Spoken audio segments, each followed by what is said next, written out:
Hello and welcome everyone to another episode of Gaming Mechanics, a podcast that seeks to explore the unexplored topics of games, how they work, why they work, and, yes, why we love them. Today we are going to be talking about rating systems. I'm here with your co-host Greg. Hello. This is going to be an interesting episode, I think. It's maybe a bit more of a technical background gaming topic than it doesn't have to do with the experience of a game specifically, but it's very much a part of game culture, and we thought that it would be a good topic to cover. So, Greg, do you want to introduce this a bit? I am just so excited. I'm seriously actually really excited about this one. It will be probably more explanatory than past ones, because I did some reading and research, but and it's also interesting because this is something I haven't thought about too much in a while, because I'm not, 17 anymore, and ratings don't really matter to me. You don't have to care. Yeah, exactly. Well, mine is actually literally, no, I can buy anything I want. But you can't buy the presidency because you're not 40 Dude, yet. Let's not get political. Because that's a dangerous... Yeah. Anyway, That's for next episode. No, God, yeah. Okay, so what I was going to do to start off with here was talk a little bit about here in the good old US of A. And actually most of North America, Mexico, and Canada use the system as well. We have the ESRB, or the Entertainment Software Ratings Board, which you are familiar with if you play video games at all. They are the ones with the little letter at the bottom left of your box. And so it's an interesting story on how it came about, which was in the early 90s, basically there was a huge surge of video game advancement, right? 80s were kind of in large part mostly like very simple graphic sounds. Suddenly we're finally in the early 90s, we're able to have a lot more realistic depictions of reality, as well as full motion video, FMV capture in games. That's when those became popular in the early 90s. And basically, the 90s were also a weird time. We were super concerned about. Basically, people flipped out at video games when this happened. They were new. They were on uncharted territory in some ways. Not the Uncharted games; those came out later. Lol.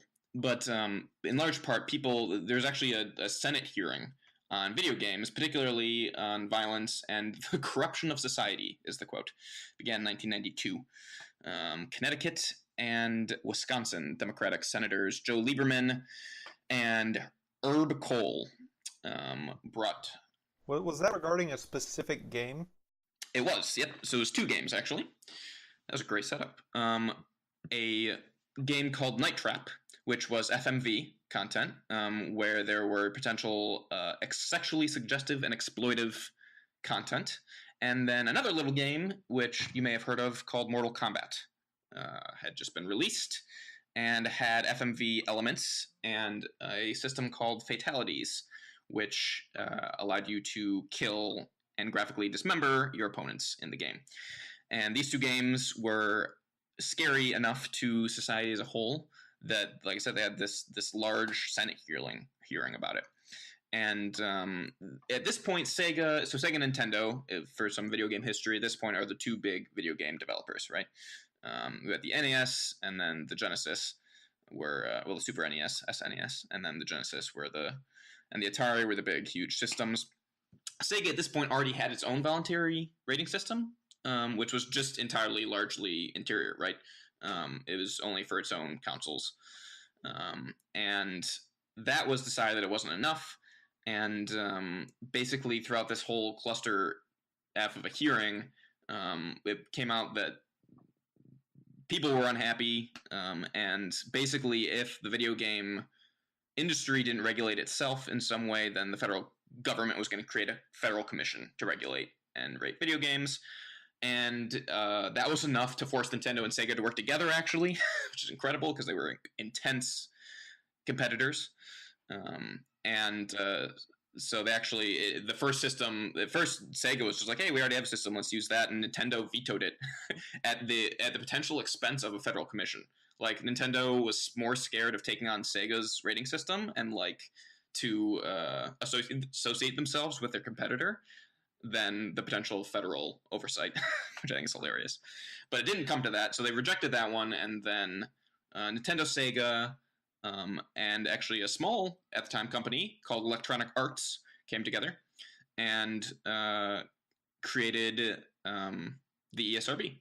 And that was the genesis of it in 1994. The Sega and it was Genesis. announced. Yeah, right. Stop confusing people. We're already confusing enough. And when it launched, it had 5 ratings: early childhood, EC; kids to adults, KA, which was later renamed Everyone in 1998. And then the familiar ones: T for teen, M for mature, and AO for adults only. And so that is the very, very, very beginnings of that. It's also, as a side note, which I found hilarious, they also tried, they had another division called, this is the ESRB-I, which was, it was the same thing as the ESRB, except instead of video games, they tried to regulate the internet. Right. So they partnered with America Online to try to rate everything on the internet, which in 1994, I guess, was doable. And just the idea of trying to like rate the internet today is just hilarious. That's like back when they would tell you to type AOL keywords into the search box in order to find specific things. I know, yeah, dude. Yeah, where you had like, oh my gosh, I remember that. I remember having my very first email address was through AOL Kids, which was this like portal like that you could go to and had like email and like fun and games section and like what else did it have? I can still picture the screen. It's crazy. And I submit Anyway, so that is not, those are things are not all bad, actually. I kind of wish we still had some of those, but that's not the topic for today. You can see why, going back to game rating systems, it's difficult to trust a game company to just run their own ratings, because inherently there's bias associated with, what kind of market are you going to reach?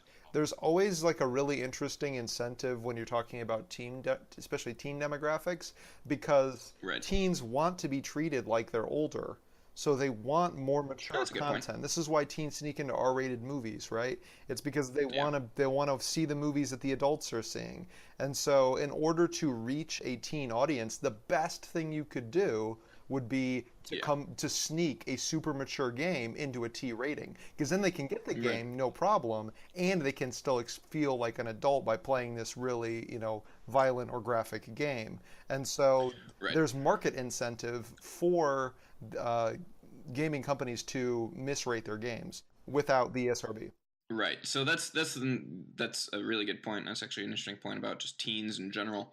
But also, if you just noted in that story, the board that came together was just industry. There's no outside regulation. It was just the industry came together and formed this board. Which, if you're kind of keeping track of, and in some ways that is fine, right? You actually would want industry insiders to be able to understand the game industry, particularly in terms of the early stages when it was a very, very niche thing. But you should also note that whenever you have a body regulating itself, that's just fraught with peril. Yes. And particularly when we come to well, I guess we can talk about that now, but the adult-only rating, right? Which, if you are a gamer, casual or intense, odds are you probably have never played one. There's only a handful that even exist, much less that you could buy, because major vendors don't carry them, both in terms of games as well as developers won't develop them. So Nintendo, Sega, Microsoft won't develop AO games. And then most large retail vendors like Target, Walmart, Best Buy won't carry AO games in store either. So you have basically a kiss of death rating, right? Where if you get this from the SRB, your game won't get played. Which has changed a little bit with Steam and PC games, which we'll get to in a second. But in large part, you have this bizarre thing where, okay, so for people who are inside the game industry, it's actually very, very high standard that should be set for adult-only games, because they're not going to see the light of day. So there's potential for games that maybe should be adult content to not be getting rated that way and get an M rating instead, which is 17 and over. Because you've sort of the market has tied together this idea that it's adult only and it will not be sold. It's not safe for the public, basically. Like that's what AO really means. And like I feel like there's lots of games that are really just for adults, but they're not a danger to society. But there are AO games that are, and they really shouldn't be sold. And I think it's totally fine that Walmart doesn't want to carry them. Totally. And so that's the other. So yeah, the AO rating is slightly. I mean, it's more NC-17 than R, right? R is mature M, where it's intended for adults, but it's not. Yeah, like I don't know if you've heard of any NC-17 movies, but in general, they are pretty deplorable in terms of content, and that's not necessarily a moral standpoint, more just a descriptive one. Yes. Uh, Torture, rape, murder, actual snuff films, that sort of thing. Tends to get, and so similarly, the AO rating is that for video games, and appropriately tends to completely kill a game that gets that rating. So, like I said, in general, so the other interesting thing to note, which let's talk about this now. Actually, so ESRB is just for North America, Mexico, Canada, and the U.S. use it, and Europe has its own video game rating system, PEGI, and the Pan-European Gaming something. I know the first two are Pan-European. And then Japan has its own as well. A rating system called Zero, and they've got two different rating systems, two different groups of people that rate their games, but it's the categories they use are very, very similar. And yeah, so that's the other thing is we were looking over different game rating systems, just internationally even. They all pretty much had the same 5 categories of like young childhood, mid childhood, teen, 16 to 17, and then like top 18 plus only. Right. So that's a thing. So I think across the board, so the last interesting thing about that is that, and this is probably generally well known in other media, that in general, North America, particularly the United States, especially counter to Europe, has a lot more, is far more conservative in terms of what they allow in terms of sexual content than Europe, and right. far more lenient when it comes to violent content than Europe. And I would say, based on no studies, that would be, right, that it would be it's the reverse in Europe, right? Like that they're more concerned about violence than they are Absolutely. about sexual. Absolutely. And it's actually, if you look at the list of AO games, which I think I mean, I can see it almost on one screen on Wikipedia, so it's just a handful of games. The vast majority of them, and for the ESRB, were rated that for sexual content. There's only 3, I believe, that were given AOE or AO. AOE is something different. AO for just violent content, which Right. were one much older game and 2 very recent games. And it makes sense to me that I'm actually not surprised that the list is so short because much like with an NC-17 film, if you're going to make a film like that, just don't run it through the rating system. Like Right. what's the point? It's better to have it from an economic standpoint, not from a moral standpoint. It's Right. better to just leave it unrated and then give it to people and Right. have Yeah. them play it. Yeah. Precisely. And I don't think you can. I mean, I don't believe you are allowed to. We should have looked this up. I don't think you can publish a game without the ESRB. I mean, I'm sure you can publish one, but you just can't. I'm sure there's rules about retail vendors that they won't publish games that are unrated. Yeah, that's Because probably you don't true. see unrated games, right? Like in the same way you see like unrated movies and No, stuff. no, So Yeah, that's true. I guess you don't see as many, but I mean, now with the ability to distribute content over the internet, I mean, that's where all those games are going to go right, now. right. So let's get to this. This is fascinating. As I was reading up on the ESRB and its rules, I just went to this is from esrb.org/ratings/rating processes. So this is directly from the source. They have 2 different rating processes, which makes sense to me, except for the way in which they are different. So let me talk about this for a second. So, and you also might recognize one of these is far more common than the other. So we got 2. We got physical box games and digitally delivered games and apps. Two different processes for delivery, which is interesting to me that the delivery is the changing point Right. here. So the first one for physical box games is what I assumed was going to be there. It's the full long form one, right, where they will send out to developers. They will send a large questionnaire about all the pertinent content for a game, of which there's codified lists, and then the developers have to send a disk with their game and all of the pertinent content with the most extreme instances of that content to the ESRB, and it'll be played. And then rated, and the SRB will give the rating to the developer. The developer will take it, can say, "Hey, this is fine," publish, or they can change the game and resubmit as many times as they want and get a different rating, and then they publish it, and that's that. So that sounds pretty reasonable to me in terms of the multi-step process and having humans play it and look at it. It still is a little bit interesting in terms of you have it has to be totally self-regulated again by the developer.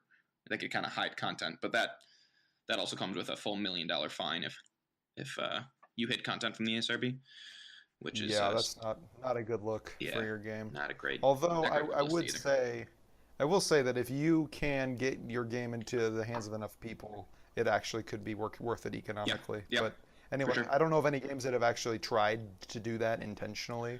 But $1 million to some of these big gaming companies is not that much. Right. If you can get an additional, 300,000 users, you make that back real quick. Right. And to your point, you said no one does that intentionally, which is true. But we have an unintentional instance of that, which is a very famous instance of video games in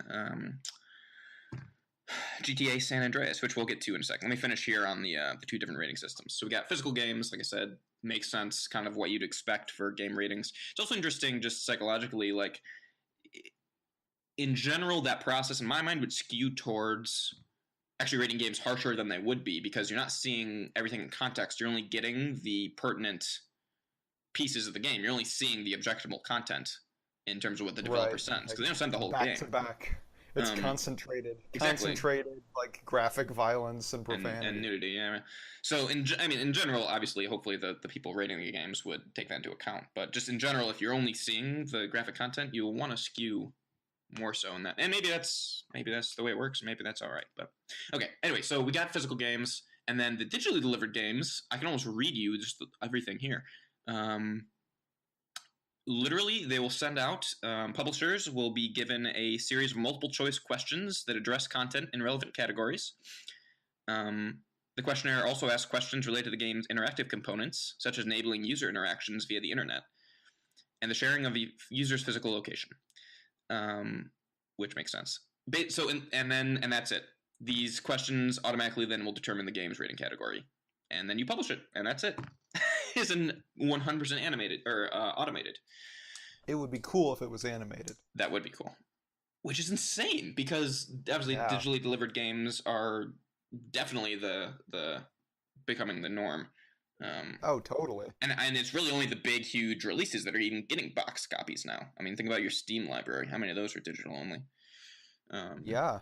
So, I mean, who wants to have a factory that produces boxes and labels and game manuals and discs when you can just set up a download? Exactly. So that's insane to me that the majority, and certainly even just the direction that things are going, is completely automated. And again,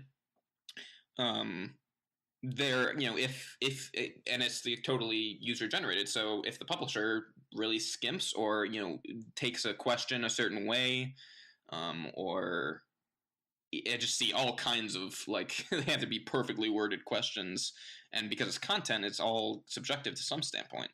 So and if the only way the ESC Bureau will come back is if they get complaints, or if it causes enough of a hullabaloo to come and have them look into it and then change the rating and fine the company.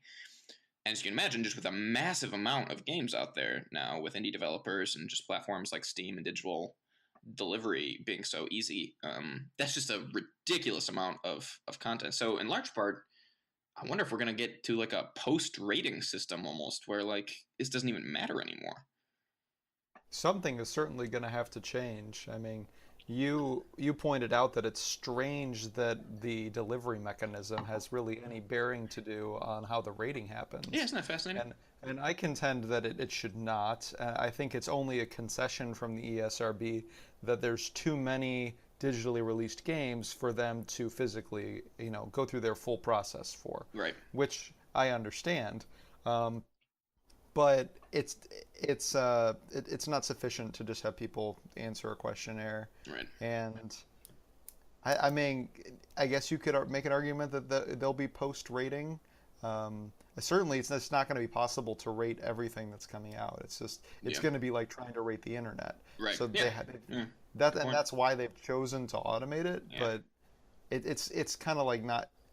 It's better than nothing, but it's not that much better than nothing. Yeah, I mean, it's also crazy when you think about like I don't know, trying to regulate like DLC, internet, like mods, any user generated content. They obviously have those labels that say online interactions not rated.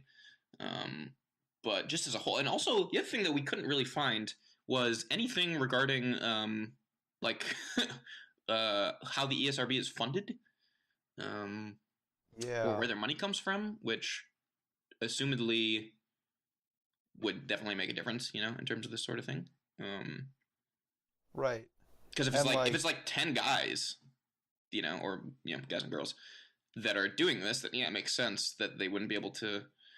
I'm fascinated that they drew the line at all digitally delivered games. Because what if a huge release decide to go entirely digital, and maybe that's not yeah, economically feasible jeopardize right the now. rating system or But and then yeah, totally. I mean, it seems like we're just one event away from a huge breakdown, which happened in 2005, which is the San Andreas story. You want to talk about that? San Andreas was originally released with a mature rating, which makes sense given that you drive cars over people and pick up hookers and all that stuff. Classic. Uh, but it was upgraded to AO post-release. Right. And the reason that it was because of a modder found game files that were inaccessible through typical, just gameplay, normal gameplay, but gave players access to sexually explicit content. And this caused the SRB to change their ratings. I am not sure actually if the developers were fined for that. Yeah, I think that they were. I think this had a this was a big hullabaloo because this was the first time that this has happened where a game was changed post launch, especially one that big, right? GTA was huge, and San Oh Andreas was yeah. a big release. And I'm pretty sure they were. So this is since added to.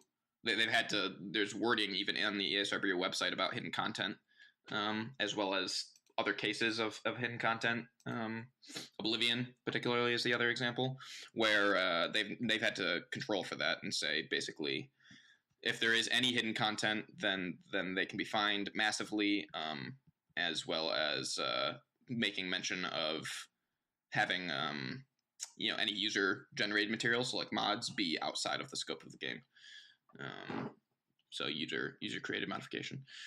But yeah, so they ended up changing it to AO, which was huge because no one would carry it, and it was a huge release. And then what they ended up doing was the Rockstar, the developer, ended up patching it and sending a new version without any of the hot coffee. Hot coffee was the name of the mini game. The mod. I don't know how it got in there. I guess it was just I don't know if it was a joke by the developers. I think it was accidentally left in. It wasn't intentional. And Hmm. but anyway, so then they patched it, and then the subsequent release was M. But there still exists the AO version of the game. It's probably quite the commodity now, actually, because it's so rare, and it wasn't sold anywhere. But Interesting. So they actually did make an AO version of the game after the rating got changed? I think they were required to, Well, I would think that unless because they they had, stopped production entirely. You mean? well, they have to, right? They've got to, not only do they have to stop production, they have to recall all the existing copies and relabel them. So Yeah. if you're going to do that, you might as well just patch it, which is what they did. It was a very smart move by them. But I'm surprised there are any copies that are actually labeled AO. Yeah. Yep. So that's what they did. I mean, they retrospectively. So they did stop they stopped development or production of it entirely. So I don't think there are any original AO ones, but all previous copies were stickered over with an AO. And then the new patch came out, and Cold Coffee was the name of it. Fascinating. Yeah. So anyway, so that was a huge deal in the early mid 2000s. And then the other time that happened was Oblivion, and that was less. That was T to M, where Oblivion got changed after release. Right. That was for similar reasons, right? Wasn't that just one instance of that one model, the one character model? Yeah, it was also the mod that allowed for topless, Oh yeah, that's right. all females to be topless, Right. which is a mod. Right. This is before mods were So huge, and I think that you're was the turning point in terms of them having to come up with a system for mods. Which eventually they just said, yeah. "Screw it, we're not going to rate it." But I mean, it does pose an interesting question. I mean, if so, otherwise, what you would have to do as a designer of, or actually as a model creator, whatever that's called, right, uh, you have to make a full female body, but you've got to like omit the chest and then just curve all of the cloth that gets put onto the character. right, yeah, Like it's a little bit weird, and frankly, it's more work for yeah, the person who's making the character, because right, what you would want to do is just make the full character and then put clothes on them, just like you do in real life. right. Instead of having to And model it's female clothes differently than right, and anything else. instead of having to hack around it in some sort of programmatic way, Right, and especially if you're doing mocap, like that gets really weird because then you've got points on the human that don't correspond to points on the model because she doesn't have a chest. And right, right, anyway, so it makes sense to me that, like, of course the models are going to be naked if you take all their clothes off. But it's weird to ding a game for that being true, like to say, okay, that means it's rated M. right. So another interesting thing is just the changing of standards over the years, right? Like I can almost guarantee you. Oh boy. Okay, so you can. I'm not encouraging this necessarily, but obviously you can go find you can see footage of the hot coffee mod. Um, and I remember seeing it when I was a kid, or younger anyway, because I was curious. And it by today's standards is actually pretty darn tame. Actually, there's another game that's notorious for its violent and sexual content is a game series called God of War, which I actually enjoy quite a bit. Mostly for its mythological and the gameplay essence of it. But it's also, I mean, honestly, that was my first. Oh, dude, this is fun. It was my first M game I actually got. I snuck. Um, You didn't. I did. Yeah, I got God of War 2 for PS2 before I was 17. How did I do that? I think I had someone else. I think I had my brother buy it for me. Uh, Mark, if you're listening, other Mark. Sorry, my brother's name is Mark too. I Then, was like, I'm definitely listening. exactly. Yeah. Anyway, point is, God of War has these little sex mini games too that aren't. They're still full nudity, or not full nudity. There's female like toplessness, and it doesn't show the actual sex, but it has like all the sounds and there's mini games involved, and it's. I would guess that those standard if those had been in games back in 2004, that would have warranted an AO as well. And now things have just changed as time goes on. I mean, same thing, right? If you go back and look at the original Mortal Kombat, go look at those fatalities. I mean, seriously, if you played anything more violent than Splatoon, then you might have seen something more graphic. Like play Uncharted or almost anything with modern graphics with violence in it of any type. Yeah. Like the Lord of the Rings games. Good lord, those are the licensed games from the movies, which are actually really good. Like some of the only licensed games that I have ever played that are good. You can dismember orcs in that. You can cut off their heads, and there's black blood that goes flying, and that's a T game. It's not even M. So Right. it's crazy. Or just compare the original Mortal Kombat fatalities to like MKX, the most recent one, and don't do that for the sleight of heart, man. Those games, I mean, they on modern machines, some of the twisted ideas that they came up with for fatalities in the current Mortal Kombat game, there's Oh yeah. pretty freaking intense, and that's the same exact rating, which is just, I mean, hilarious, right?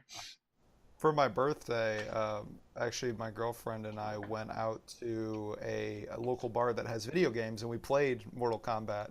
and I Which was one? like, The original or the MKX? no, the new one, Yeah, MKX, MKX. and I was a little concerned. I was like, is she gonna be all right with this? Yeah. And she was totally fine with it. Yeah. She had fun, but Good. I did have a moment where I was like, this is like really graphic. Like Yeah. it's hard for me to really even explain how graphic it is to Yeah. somebody Yeah. because it's like until you see it, you're like, Similar. oh gosh. Similar. I remember watching. I actually played a decent amount of MKX, and which is a good game. But I remember, uh, and like so this is something we're going to talk about. I think next week, because we're going to get a little bit more into the actual influence of graphic content through video games and tackle that whole debate. But the spoiler desensitization, I believe, is definitely a thing. Um, and I think I'm pretty well desensitized to violence through video games, at least. And I remember seeing the MKX stuff for the first time, the fatalities specifically, and I like cringed multiple times, uh, Yeah. which was significant for me because I'd come from playing God of War, which was notorious for its brutality uh, And and actually, the very extremity. first time I saw MKX was with you, and you showed me some of the Oh, that's right. fatalities I and remember because I stuff. was yeah, and I was like, dude, this isn't yeah. I showed you. And that's how I knew when I was going to play it, like Yeah, how intense it really yeah. was, is because we had seen it That's right. together. Because I think I needed to share it with someone. I was like so I don't think unsettled was the right word. Like it wasn't like deeply disturbing to me, but I was like, holy crap! Like I can't believe they got away with this. Like Right. this isn't a 17-year-old can get this. Um, and Mortal Kombat is probably the height of that in video games right now. In terms of graphicness, but to speak nothing else of we're talking about just sheer like body horror, right? As opposed to like Right. highly disturbing content, or like I would argue. I mean, I've seen things from like Silent Hill that has disturbed me more than MKX did, but good lord, I don't know how they came up with some of that. Right. Yeah, it does kind of raise that question, doesn't it? Right, and which comes to the next question of like, okay, talking about ratings just as standards, and if they are, I don't know, if they're important or if they even do anything. Halo 3 or Halo 1 is rated M as well. In theory, that is the exact same level of content as MKX that we just talked about. I mean, it's the same level of rating, sorry, as MK. It was actually, a lot of people thought it should have been rated teen, especially in terms of comparison to other games of its time. Uh, Yeah. and There was a weird cultural moment where like I feel like just ratings were weird. Like like the Matrix was rated R, R, yeah, that was and like notorious. strangely Halo was rated M, and Yeah. it didn't really seem like it should be. I remember I actually played Halo with my youth group when I was growing up, Yeah, and my youth pastor got in a ton of trouble yeah, because we were playing Halo, yeah. It was the same thing. and he was fine with it. He had played it himself. He had, I trust him way more than I trust the ESRB, but because it was Right, rated M, parents were up in arms. right. Flipped out. Hmm. No, I totally agree. I did the same thing. I remember that too. We weren't allowed to play it in church for a like church uh, sponsored thing, but I remember being close with my youth pastor, and me and my brother went over and played Halo 2 on Blood Gulch. Um, Blood Gulch. Blood Gulch, yeah. Man, it even sounds graphic. How I know dare exactly. So that was the thing, though. It was like you said. I mean, so in the '90s, I think was that huge initial like shock of content with lawsuits and stuff. But the when we talk about video games controversies in terms of like censorship and stuff, that definitely came to the fore in the mid to early 2000s when video games were getting more and more mainstream, more and more advanced. Again, release of subsequent hardware generations, thanks to better graphics and just kind of more obvious things. And you had all these cases that came up of the violence in video games, and like we'll get into this next week, like I said. But the kind of cultural panic of if playing particularly first person shooters makes you more likely to be violent or aggressive, or just the fact that combat is kind of the main thing in video games across the board, so violence is just kind of built into it. And our violent video games, this scourge on our youth. I mean, it's at the same time Eminem was coming up in the early 2000s. It was kind of this cultural shift, I think, of away from the 90s of some kind of more romantic-esque notions about the world, and suddenly we have these very graphic, strong things hitting, and people flipped out. And I think video games were definitely a big part of that. Yeah, I think so. I mean, it's interesting to see the progression from games that are clearly just like Pong. It's like an abstract game Mm-hmm. to games that are actually becoming more realistic and telling stories that could influence somebody to do something in real life potentially, Right. um, like be violent or disrespect women or any Right. number of other things. Yeah. Um, and Acquire so, currency. right, yeah, exactly. Uh, but it makes and the enacting nature of video games, it makes sense to me why parents would start to be concerned about that. But I think more of that we'll talk about next week. Yeah, for sure. I think it's really understandable. I really do think it is. Oh yeah. And yeah, and I'll leave it at that. There's a lot of things I can understand and disagree with, but let's talk about the bizarre case of Dark Souls. Want to talk Yeah, about that? let's do that. Yeah, when we were talking about changing standards and rating systems, we just started looking at games that were just clearly similar. The most ideal candidates, of course, are games that are literally sequels. So Dark Souls 1, 2, and 3. We looked at Uncharted and BioShock are fairly similar games, just in terms of their play style. The content. Very different aesthetics for both, Yeah. but yeah, they're both similar. And for Dark Souls, Dark Souls 1 was rated Right. M, which is probably Right. what you would expect. But Dark Souls 2 was actually rated T, which was really surprising because Dark Souls 3 went back to Mm-hmm. M. So I had a moment when I heard that Dark Souls 2 was T that I thought, Right. oh, well, the cultural standards have shifted and people became more lax and desensitized to violence, and so the rating went down. That was my hypothesis anyway. But Dark Souls 3 being rated M sort of kills that. So I'm not quite sure what to make of the Right. rating of Dark Souls 2, and that's why it really is an odd case because it's hard to make the argument that Dark Souls 2 has is less Yeah. graphic because it's strictly better graphics. Like it's on a way better system. I do think that there's some slight changes to like the attire of Right. characters so that they aren't as topless, if I can use that phrase. Yeah. Yeah, they both. So it's interesting. Dark Souls 1 and 2 have almost identical content Right. descriptors. Um, Actually, Dark Souls 2 has more. They both have blood and gore, partial nudity, and violence, and then Dark Souls 2 adds mild language as well. But apparently, the partial nudity It's in not Dark as Souls it's 2 isn't as bad less as it's Dark more Souls 1, partial. and that was the big Partialer difference. nudity. Yeah, it's even partialer. Yeah. And then the bizarre thing. So okay, so now we have another like working hypothesis of like okay, so at least between 1 and 2, that makes sense. But then 3 is just blood and violence for M. Um, Not it has no partial Right, and nudity or somehow that was language still in enough to the get it content an M. descriptors. So the one thing that I found in there's a rating summary as well that the SRB releases, and the one difference I could find that I think might have been the difference. So you said obviously so Dark Souls 3 was released on like PS4, Xbox One, so it could be that just Right. the graphics were different. Um, I'd be surprised if that were true or not, but could be. But the one phrase that appears in Dark Souls 3 that stands out to me is that players can attack and kill non-combatant characters without penalty. Hmm.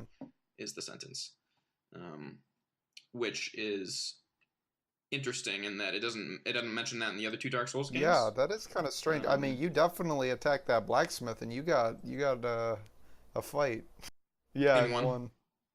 yeah, but he attacked back, That's right? true. Um, so this says attack and kill non-combatants without Does penalty, that which mean like they seems didn't respond at all?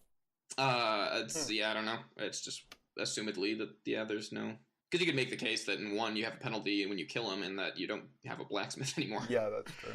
Um, so it might just be like NPC characters that just kind of stand there and that you can murder without anything happening, which is kind of this segues nicely into our next little. That's interesting. I I was wonder going to if talk like briefly about that, manhood. even as like a category or a red flag in a game, was precipitated by Grand Theft Auto, because that's like the epitome of being able to kill random bystanders, right? Mowing people down. Well, just culturally too. I don't know, man. Like, when was Dark Souls 3 released? 2013? No, that was later than that. 16. Wow, really? That was last year? Oh yeah, I remember it Crazy. was a big deal. Yeah, I mean, I remember it too. I just lost the entire year of my life, apparently. 20. I mean, I don't think like 2016 or early 2016 was pretty darn. I mean, there had been a slew of terrorist attacks. Yeah. The U.S. had just come out of a slew of mass shootings. I mean, the whole actually reminds me of another notorious part in games, Call of Duty 2, the no Russian sequence. You know about that? No, do tell. Well, there's an instance in Call of Duty 2 that, and I think they only avoided the AO rating for this because it's skippable. But you basically have or it's Modern Warfare 2, sorry, not Call of Duty 2. Modern Warfare 2, where you are undercover with the terrorists, and to prove your loyalty, you participate in a massacre in an airport. It's on rails entirely. You don't control your character, but you do. It's actually very deeply disturbing. I haven't played it. I watched someone play it. But you just walk through an airport and you gun down civilians. Wow. That's it. That's one mission. It's skippable. So they're in the game. Actually, it breaks and gives you this big splash screen that says incoming objectionable content or something like that, mature content, extreme content, something like that, and says, do you want to be exposed to this? Yes or no. You won't be. It says like you won't be penalized for skipping. Mm-hmm. It's just a story hit, and you get to see the end cutscene anyway. But so it is skippable without anything. But yeah, there's a playable massacre, which is pretty messed up, especially for such a high profile game as Call of Duty. Modern Warfare was at the height at that point. 2 was huge, and I think they only avoided an AO rating due to the skippable nature. I am not 100% sure on that, but. In any case, it's really interesting that we can talk about, Dark Souls 1 and 2 that were probably just as bad, if not worse, in terms of violence, and then have that one little attack and kill non-combatants was the difference here. That was more objectionable than, I guess there's no, than even the nudity, because there's no nudity listed for Dark Souls 3. So it could have just been cultural at that point.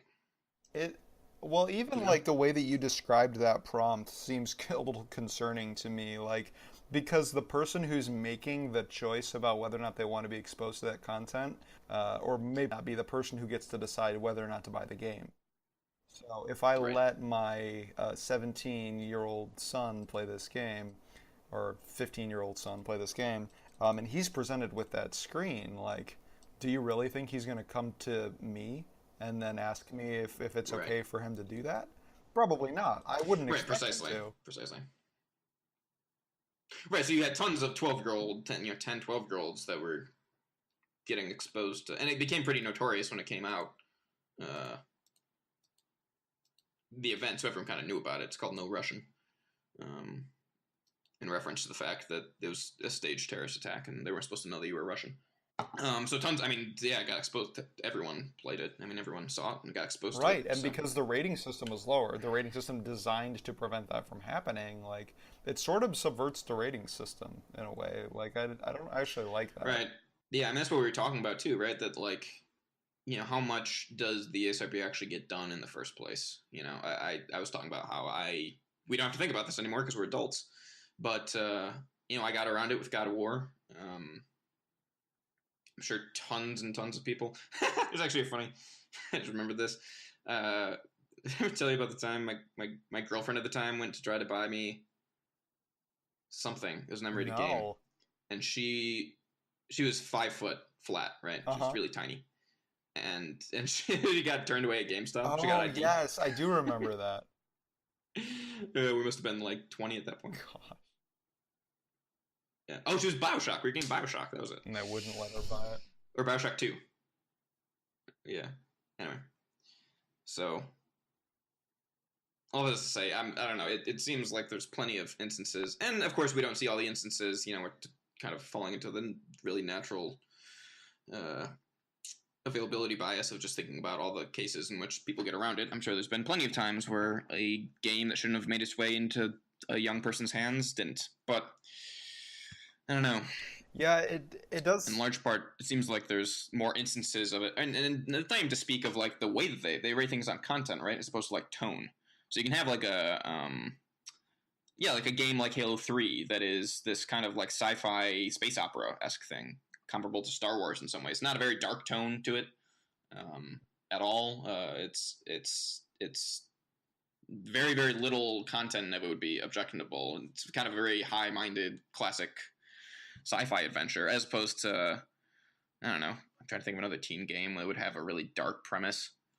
Um, Uh, or like Dark Knight, right? Think about that. Like that's a pretty deeply just. I know people who it's rated PG-13. I know people who won't watch that movie because it's too yeah, disturbing to them, and they'll watch other R-rated movies, right? Um, Dark Knight is terrifying in a lot of ways, very very deeply disturbing in a lot of ways, and the content in it isn't enough to warrant an R.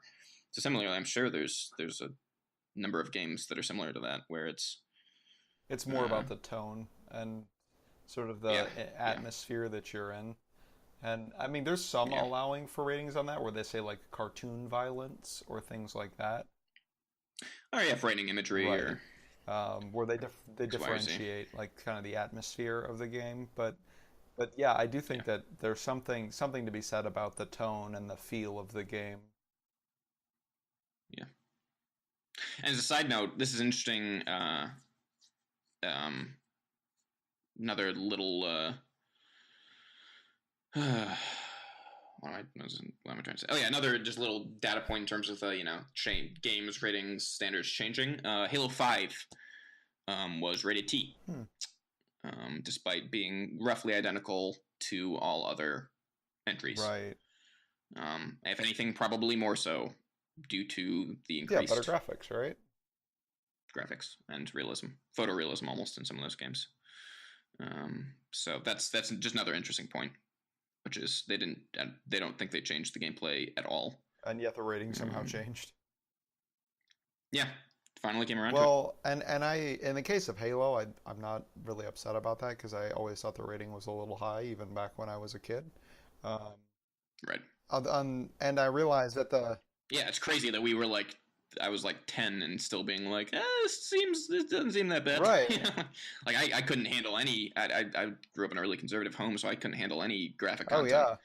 in general. I just wasn't exposed to it. And Halo, I was like totally fine Like with. I remember me and my dad, we went to the movie theater and he rented Temple of Doom and we started watching it and he turned it off because it was Yeah, yeah, incredibly disturbing. right. That's freaking And terrifying. Are you and that kidding had a me? PG rating, but it was later changed to a PG-13. But I maybe wasn't 13, but I was like 12 and I couldn't handle that. But Halo was Right, totally. right, right. That was the Mortal Kombat of the movie world, right? Didn't Yeah, Temple of they Doom invented.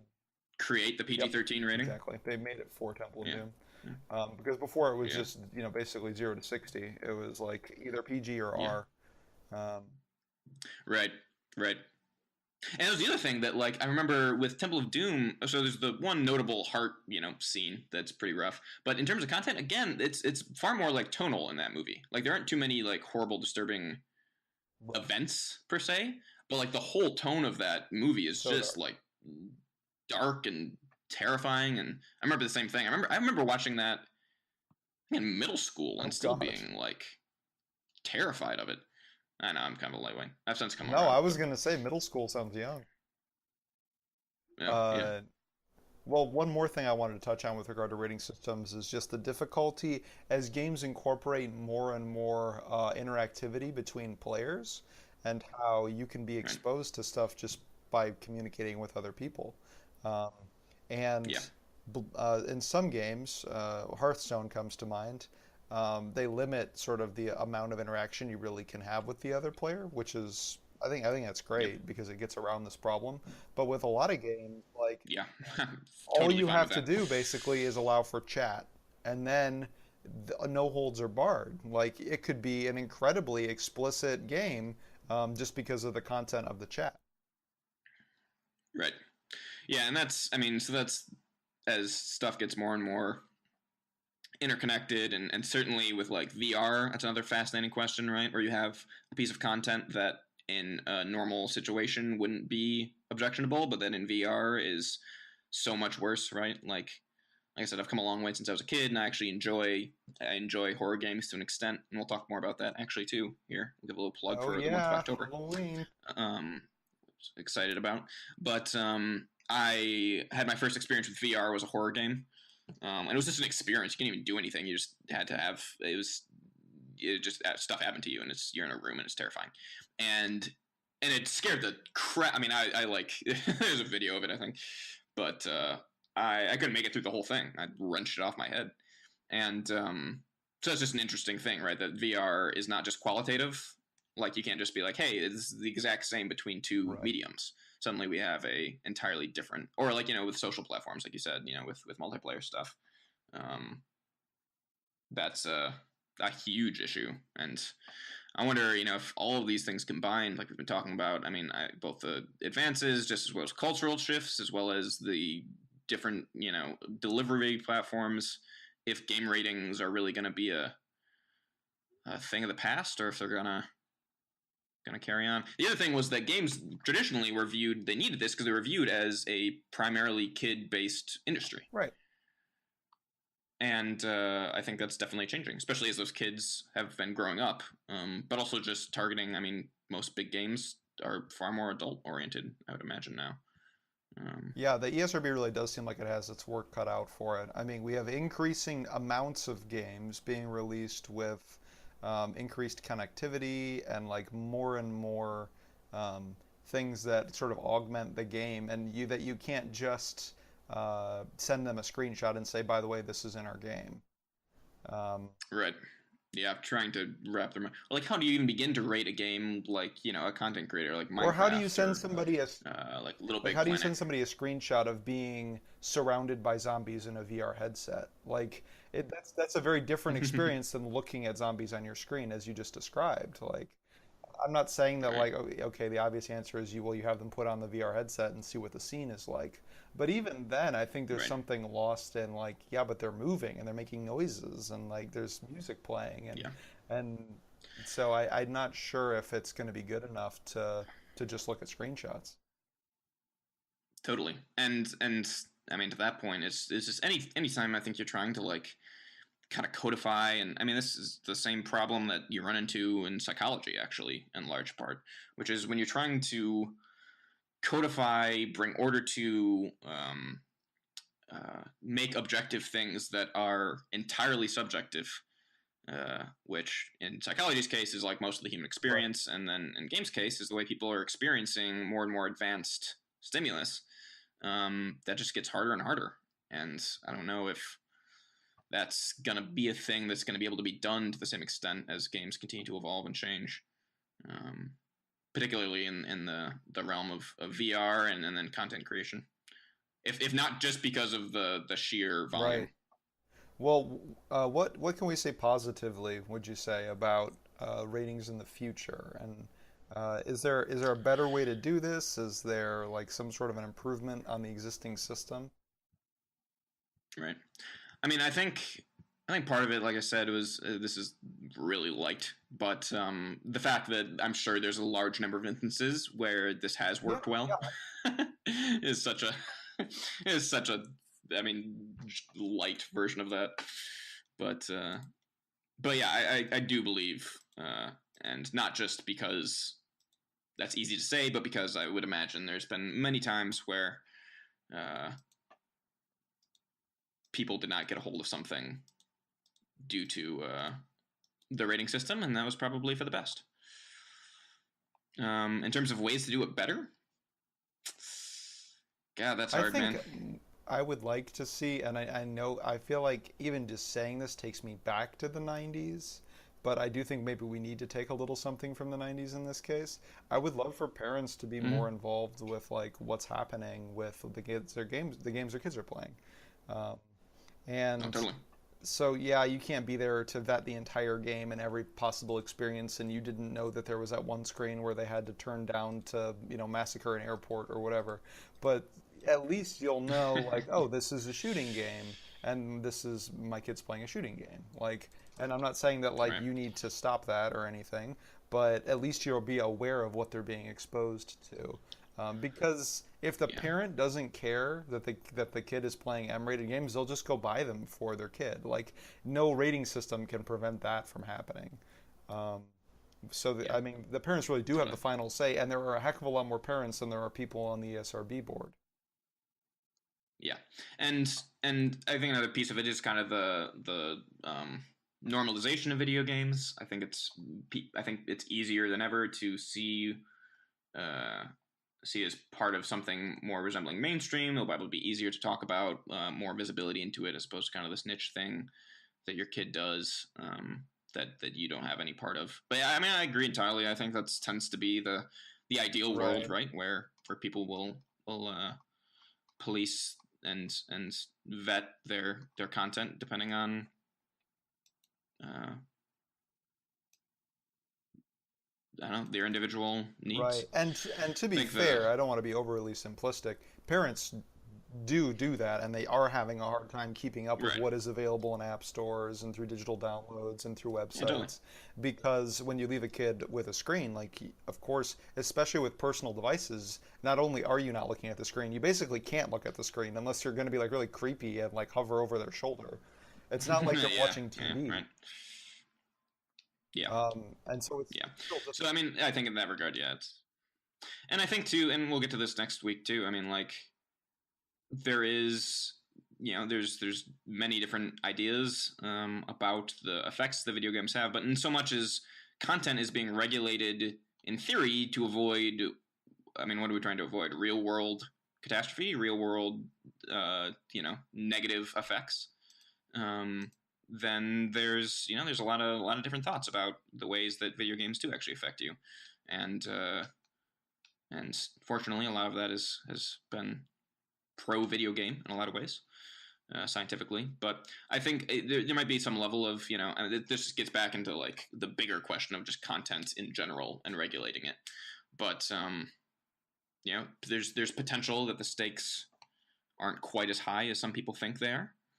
Um, where I could have played God of War 2 before I was 17, and I have not dismembered any centaurs, or you know not even one, had sex with not Aphrodite. even one centaur. Yeah, and That's amazing, Greg. yeah, I managed to avoid, and of course that's a different argument. But in general, it's the same thing, right? That um, my mom would have been just flabbergasted had she known I was being able to play that, and yeah, here we are. So, um, yeah, I think that does about Right. does it for game ratings, just in terms of the descriptive portion of Yeah. it. Oh, I was gonna mention the game Hatred that released in like 2015 or 16 or whatever, that got a straight AO rating just for violence. That game is trash. You can go read about it if you want. It's basically just a murder simulator, and a bad one at that, where you play as a guy just murdering people and you try to kill as many people as possible. Right. You Um, know, if they the game description reads like a manifesto from an actual shooting. It's pretty messed up. It was supposed to be this like social critique of like of it failed for multiple reasons, in my opinion. It's supposed to be a social critique of a perceived political correctness in video games. I think this was around the time of Gamergate, and it was made by a Polish studio, I think. And yeah, it was supposed to be this kind of like social critique, which I don't think it succeeded in. One, because it was just a bad game, but two, because that's trying to engage that whole conversation by just making something objectionable isn't an intelligent or productive way to engage that conversation. no. Like, it's not like, hey, I see this thing that's happening, so I'm just gonna prove to you guys that it's happening by making it happen. Right. It's like, it's not. And you made a bad game, so now we're just talking about this horrible, disgusting, bad game that no one. I don't know. We're talking about the fact that you tried more than the actual issue itself, Right, right? exactly. So Yeah, the communication can become really muddled when you just try to like make something offensive instead of trying to make an intelligent point. yeah, yeah, or like video games as art, that sort of thing. I mean, if you talk about like, I mean, like think about like Bioshock, right? Like, yeah, it's one of my favorite games, and that game has you get to choose to murder children in that game. I mean, again, there's a lot of it's not that simple, but you have that there's a choice available Right. to you, and that game gets held up tons when we talk about morality in games as art, games as no one was crying foul about that game specifically for its objectionable content, as well as there's some really messed up stuff just peripherally in the environment, kind of passively, and that was a really great way to do some of those things. It was artfully done. It was clever. It forced you to think. We've talked about that in past episodes morally, and it was able to successfully do that and be a very good game, and did not require. I guess that was that, and then Manhunt 2, but that was much earlier, and that was Hullabaloo. That was kind of around the same time as GTA, I think. None of them are really worth playing. Yeah, you can go do some of your own reading. Yeah, the Manhunt 2 one got particular heat for being playable on the Wii, where you Sure. couldn't use motion controls to strangle people. So, also being largely context dependent in terms of most kids were probably playing on the Wii, far more so than other consoles. So that was a mess. But That actually raises an interesting question if they treat ratings differently for different like target audiences, if that makes sense. Like, yeah, no, I mean that's kind of the same thing. Like I was talking about with the general stance that video games were oriented towards kids, and that was probably why there was so much heaviness in terms of the. I mean, it gets into like big culture wars and stuff like that, but that right, is, but is there are really still interesting. game studios that are largely targeted toward kids. Yeah, Like, it's true. yeah, of course, like there are so many more adult gamers now than there used to be, Mm. but studios like Nintendo are still very much targeting audiences like families and families that have children. Right, right, That's what right. the Wii was all about. Yeah, totally. Yeah, no, very much so. So I think that wraps up the. I think Yeah. we're gonna try to get two things. One, next week we're gonna be talking about just more of the similar stuff. But we're gonna talk more about just influence of video games, and particularly in terms of violence and content, and how it affects people, and the good things it is, the bad things it is, all of the in between. You get Mark and I's unique take on it, Right. In some and ways, we should have done these episodes the other way because next week we are going to be talking about why you would even care about rating a game. Like, what's the point of rating a game, and what's really the danger in having somebody play a game. yeah, So there's going to be a motivation to this discussion about, what game ratings are totally. uh, next week. Yep. And then we are getting close to October, which is crazy to me. After next week, anyway. And we do we have an announcement to make about that? Yeah, yeah. So we are going to in October. We don't have specific dates for you yet, but me and Greg are going to be playing some horror video games, and we probably will likely make a podcast following our experience of that. But we'll also be streaming that on Twitch, and you all can join us. It's twitch.tv/gaming mechanics. It's the Woohoo! same place I streamed my Factorio playthrough. Um, and we would love for you all to come out for that and just hang out with us, watch us play some horror games. We'll probably get scared. We will get scared because I have a weak Yeah. constitution. If Greg were playing, you probably wouldn't get scared. Uh, I mean, that's not. I don't know. I would. Greg's amazing. Greg I never gets scared yeah, of right. anything. No, no, no. I'm gonna build it up, and that way, when you freak out When I every once freak in a out, it's while, gonna be the best. Yeah. yeah, No, exactly. no. We're gonna I put a mean, VR I've headset on. probably played more horror game than you, but that does not make me immune by any means. So yeah, that's Cool. for so October is going to be spooky. It's going to be too spooky for Spooky, us. scary. Yep. Yeah, we might actually. Yeah, we'll be doing episodes surrounding fear and horror and Yeah. survival games and things like Yeah. that. I'm So excited. That'll be fun. get excited. All right, Sweet. if you enjoyed Alrighty. this episode of Gaming For Mechanics, Gaming check Mechanics, out our Twitter at I am Gaming Greg. Mechanics. And I am Mark. Or Facebook and by going to we'll see you next week. facebook.com/gamingmechanics. Thanks for listening.